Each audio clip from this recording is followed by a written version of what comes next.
All right, here he is, the #1 lightweight contender, making his way to the octagon and looking to leave as the new undisputed UFC lightweight champion of the world. He has bided his time, waiting for this title shot. He's got the winning streak. He has the quality of opposition. Now he's fighting the #1 guy in the world. He believes he's the best. Now his opportunity to prove it, just a few minutes away.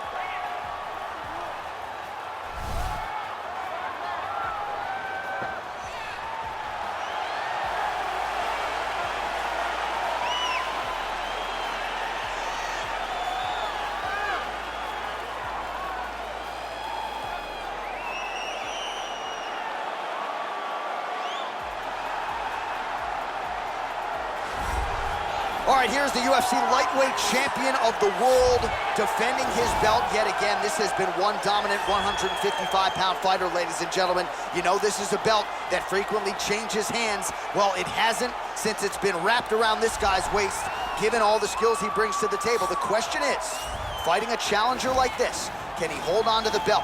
If he can, just another chapter in the greatness of one of the best lightweights this octagon has ever seen.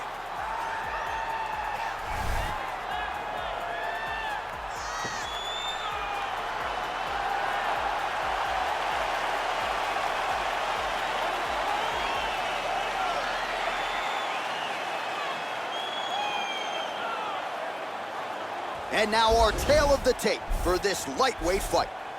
So these fighters relatively close in age, just a year apart, with some differences in height and a similar reach.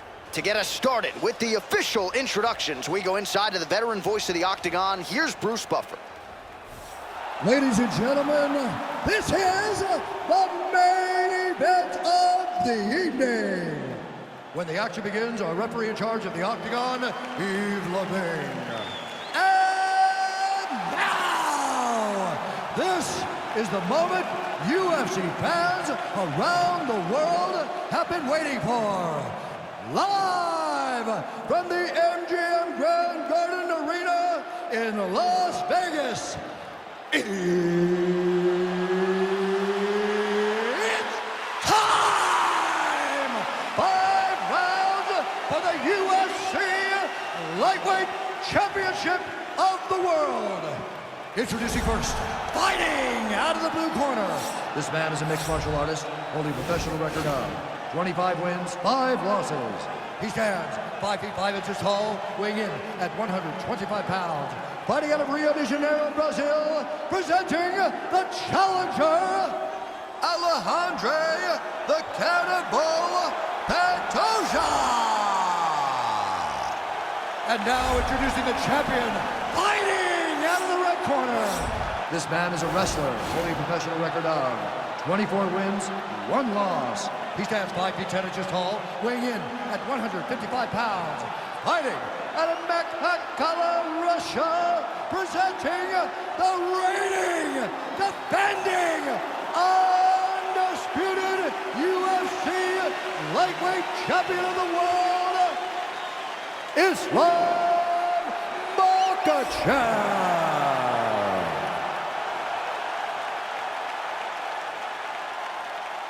UFC belt on the line, guys. Protect yourself at all time, obey my command at all time. If you want to touch love, do it now, go back to your corner.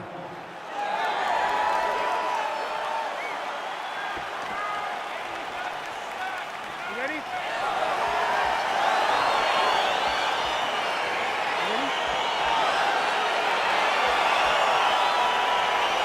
So here we go, round 1 is underway, and when we sat down with him on Thursday, he understood the grappling challenge he was up against. He's not afraid to engage on the ground tonight. It's a danger that is not worth risking.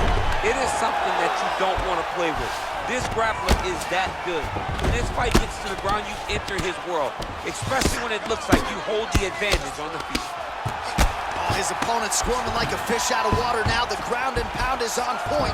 This could very well be the beginning of the end. This could be the beginning of the end. We've seen some really good ground and pound fighters.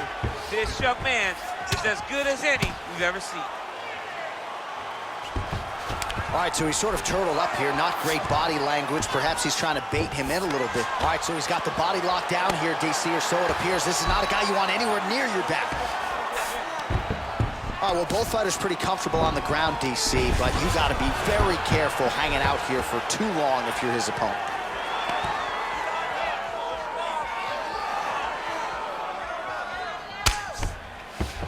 Getting the ground and pound going pretty good here early. Man, isn't it fun to watch this dude work on the mat? He's unbelievable how fluid he is in his motions on the mat. A lot of top pressure being applied here as he works out of side control. Man, this is some serious ground and pound. He's trying to put this dude's head, like, through the canvas. He's one of the better ground and pound fighters we have in the entire UFC, and you're seeing why.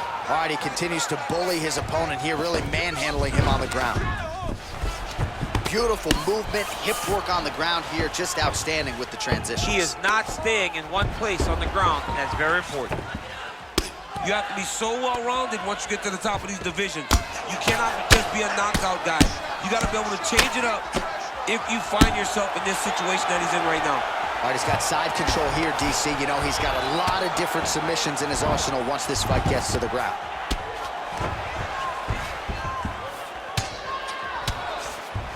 Well, he continues to manhandle him here on the ground.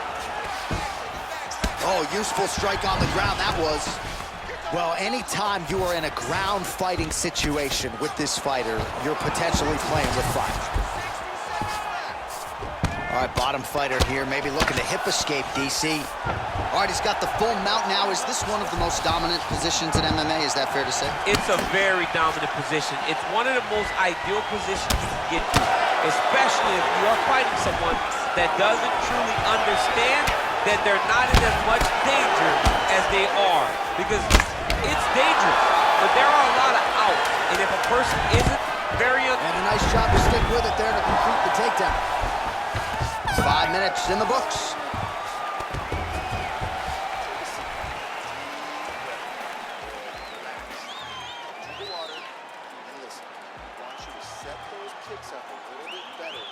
Well, what a round it was, especially from a striking standpoint. DC, take us through it. High-level striking. I mean, this is what people come through the doors to see. Two men stand on a quarter, chest to chest, forehead to forehead, and let it all fly. I'm surprised nobody went out, but it does excite me for the next round. You ready? You ready? Round 2 is underway. Big punch lands over the top. How's he gonna follow this? Strong defense here as the hook to the head is blocked. All right, he engages in the single collar tie. All right, fighting out of the clinch here, and not for long. Nice trip to get the takedown. Yeah, sometimes, John, you have a guy that is just so versatile, and they can do these takedowns in so many ways. You saw that on full display right there with that trip. Down into his mount.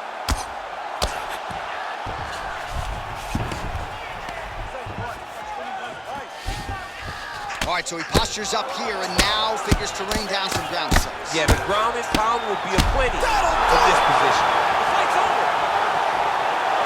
He's done. What a fight. Just the way he drew it up as he gets the knockout victory here tonight, it's hard to land a strike more flush than he did right there, and I'm not even sure the opponent saw it coming. So he'll see the replay and probably shake his head, but ultimately this is a huge result and a huge win for that fighter here tonight.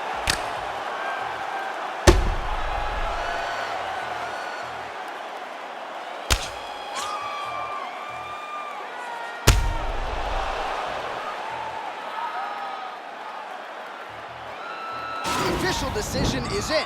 Here's Bruce Buffer. Ladies and gentlemen, referee Yves Lavigne has called a stop to this contest at 1 minute, 15 seconds of round number 2. Declaring the winner by knockout and still the undisputed UFC lightweight champion of the world, Islam Makhachev. All right, so there he is, the still undisputed UFC lightweight champion of the world, and certainly getting the title defended with style points here tonight. He's your winner by knockout. He's just a great fighter. He does everything the right way, lands a beautiful shot to end the fight, keeps his belt. You can see the big smile as he celebrates with his family and his friends and his coaches.